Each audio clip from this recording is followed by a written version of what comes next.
Hi friends, today I will talk about a topic which has been happening in this world for quite some time.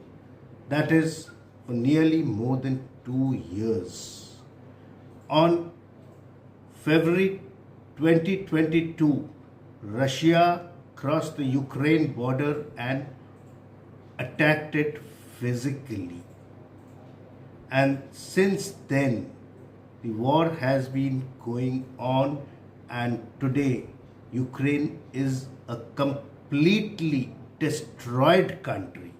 Its cities are ravaged and flattened onto the ground. The economy of Ukraine is in shambles.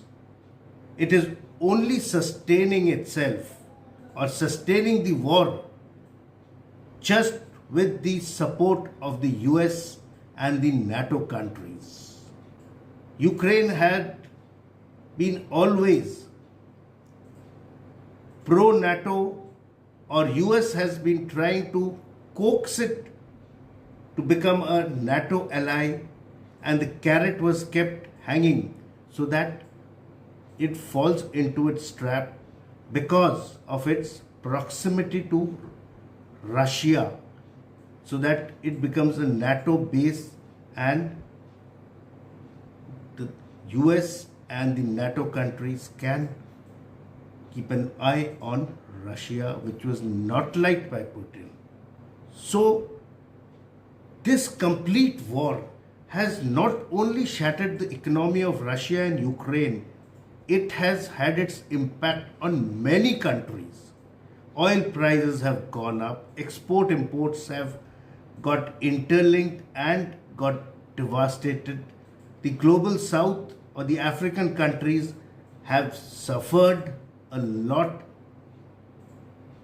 Economies have gone down, GDPs have gone down, and also the impact has been felt in India. And today I will just briefly tell you how this war has had its impact on our country. But before that, I will just run through on how and why did this war happen. The Russo-Ukraine war is an ongoing war between Russia and Ukraine, which began in February 2014. This was followed by Ukraine's revolution of dignity, and Russia occupied and annexed Crimea from Ukraine and supported pro-Russian separatists fighting the Ukraine military in the Donbass war. The first years of conflict also included naval incidents, cyber warfare, and heightened political tensions. In February 2022, Russia launched a full-scale invasion of Ukraine and began occupying more of the country. In early 2014, the Euromaidan protests led to the revolution of dignity and the ousting of Ukraine's pro-Russian president Viktor Yanukovych. Shortly after this unrest, which erupted in the eastern and the southern Ukraine, while unmarked Russian troops occupied Crimea and Russia annexed it after a highly disputed referendum.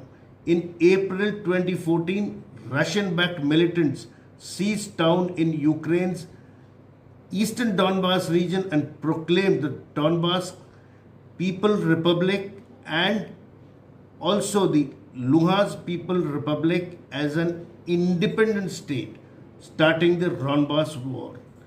These separatists received considerably and covert support from Russia.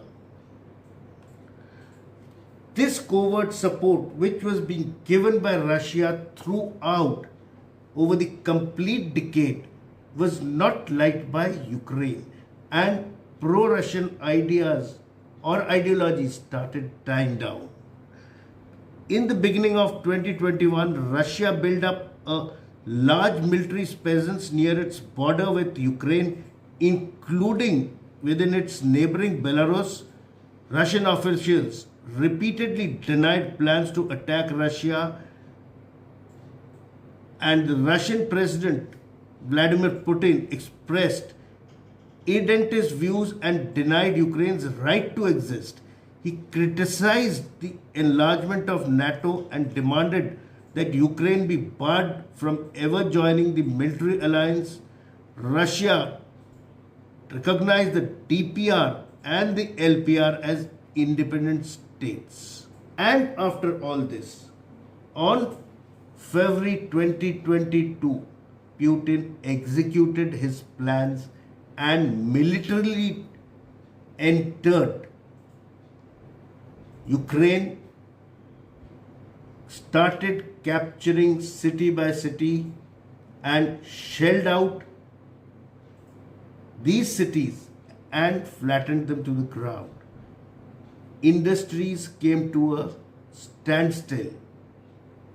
The Ukraine forces also put up stiff resistance, but over these 2 years, Ukraine does not have enough manpower to fight back, except with the backing of the Western countries, which is playing a game and destroying Ukraine and also grossly affecting the world economy. Oil prices have shot up, grain prices have gone up, even the info systems have been affected. And I will just tell you how all this has impacted India. The crisis, like I said, has led to a sharp increase in prices of oil, gas, and other commodities that are essential for many of our households and businesses. This has put pressure on production costs and reduced profitability for many Indian businesses, particularly those in the manufacturing and agricultural sectors. Then there has been disruption of supply chains. The conflict has also disrupted these chains, making it more difficult for Indian businesses to obtain the raw material and the components that is needed to operate these systems. There has been a negative impact on production and profitability. The rupee has gone down because the Russian invasion of the Ukraine has led to a sell-off of a lot of Indian assets and depreciation of the rupee. This has made it more expensive for Indian businesses to import goods and services and also reduce their competitiveness in the global market. Then there is the increased uncertainty and volatility in the global economy. This crisis has led to the uncertain nature of the requirement and the production of the Indian businesses, and thus their investment and future decisions are in doldrums. Then demand for exports has decreased. Many countries have not been importing items from India because of uncertain terms of raw material, supply chains, and also productivity. However, to sustain sanctions by the US and the NATO countries on Russia and its goods, India has bailed it out by buying Russian oil despite criticism from the Western world. Because Russia has been a friend always. But then our defense technology also has suffered because at one time we were predominantly dependent on Russian defense systems, but because of their war, their production has suffered. And we have to now become more self-reliant. We have to promulgate this concept of Make in India and also look for weapon systems which are much advanced from the West and other countries. We'll have to keep looking at what are the equipments or weapons being fielded in this war by the Western countries, and we must try to get hold of them because they are the latest. Then our energy business, tourism, manufacturing, and also the financial services have taken a setback because of this war. Because of raw materials not coming in, countries having a dip in their GDPs, not able to send us material, and also not able to import our items. These are basically the impacts which has happened on our economy, and there is a marked dent in it. So what should we do to sustain it or stand up against it? We must strengthen their risk management capabilities. Businesses should develop robust risk management frameworks which will help them identify and mitigate risks. This will essentially be important in more uncertain and volatile global environment, and to come out of this Russian-Ukraine war or this crisis in a better way.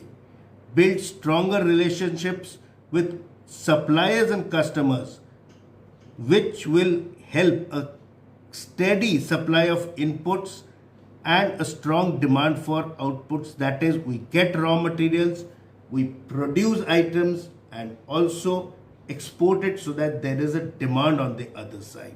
Internationalize their operations so that they are global. They are not dependent on one country, and also conglomerate and collaborate with other bigger businesses so that they are able to sustain such crisis and come out unscathed. So we must look into the whole crisis holistically so that we get global, we can sustain the supply chains, have enough investments coming in so that there is no dent in our economy because one country is faltering out.